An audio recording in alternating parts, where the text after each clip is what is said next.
નમસ્કાર, tasty kitchen ગુજરાતીમાં તમારું સ્વાગત છે. તો આજ આપણે બનાવીશું લસણિયા મસાલાવાળું રીંગણનું શાક. તો રીંગણનું શાક બનાવવા માટેની સામગ્રી આપણે જોઈ લઈશું.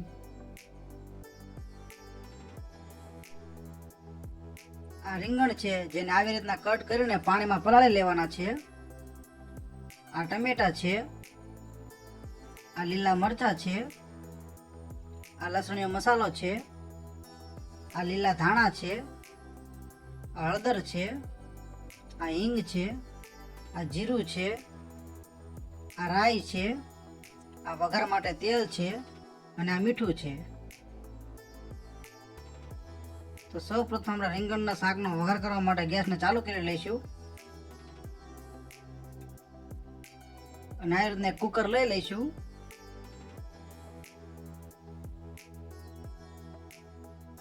જેમાં જરૂર પ્રમાણે 6-7 પાવડા તેલ લઈ લઈશું.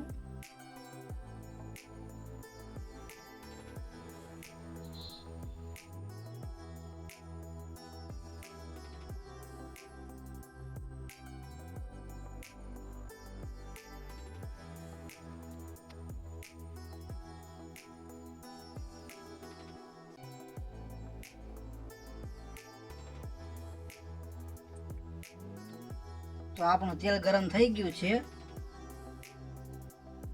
જેમાં સૌપ્રથમ થોડી રાઈ નાખીશું.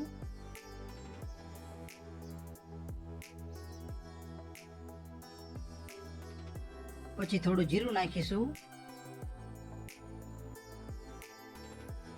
પછી થોડી હિંગ નાખીશું.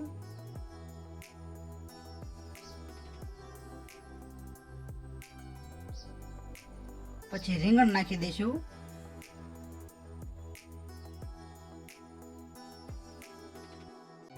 પાણીમાં પલાળવાથી રીંગણ કાળા નથી પડતા. અને રીંગણ આપણે 750 ગ્રામ લીધેલા છે.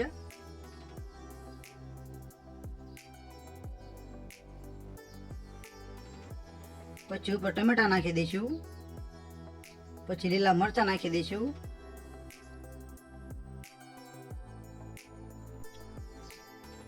પછી થોડી હળદર નાખી દઈશું.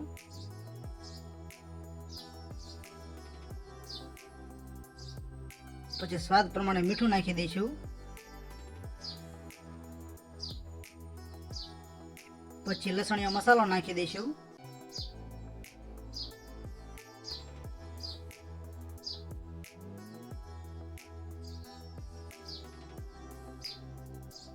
હવે એકવાર સારી રીતે હલાવી લઈશું.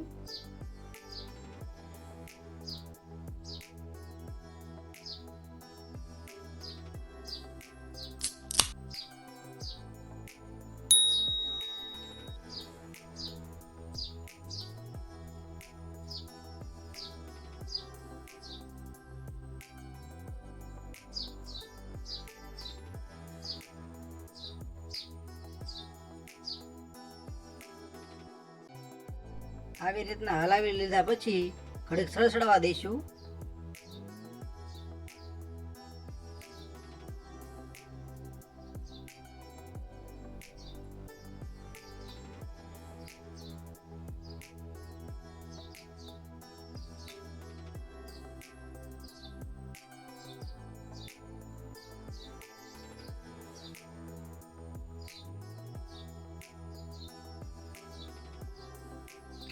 આવી રીતના સળસળવા દેવાનું છે.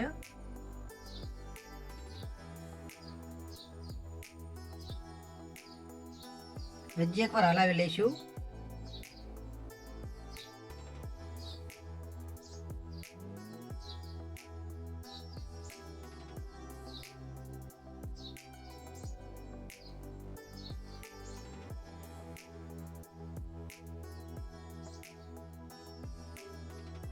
એક પાલો પાણી એડ કરી દઈશું.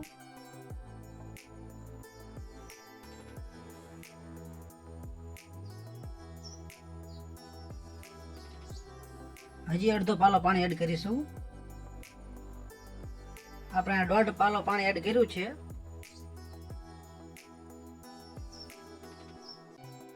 હવે 4 વિસલ માટે આપણે કુકરને બંધ કરી દઈશું.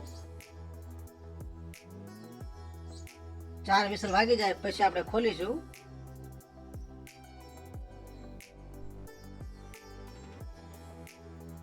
તો આપણા કુકરની 4 વિસલ વાગી ગઈ છે.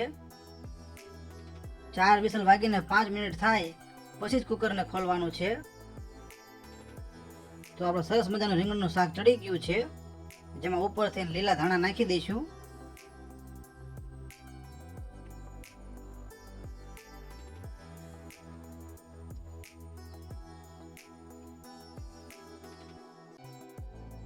તો તૈયાર છે આપણું દેશી રીંગણનું શાક. તો તમને આ રીંગણના શાકનો વિડીયો કેવો લાગ્યો? જો વિડીયો પસંદ આવ્યો હોય તો વિડીયોને એક લાઈક કરો, શેર કરો અને આવી અવનવી રેસીપી જોવા માટે અમારી ચેનલને સબસ્ક્રાઈબ કરો.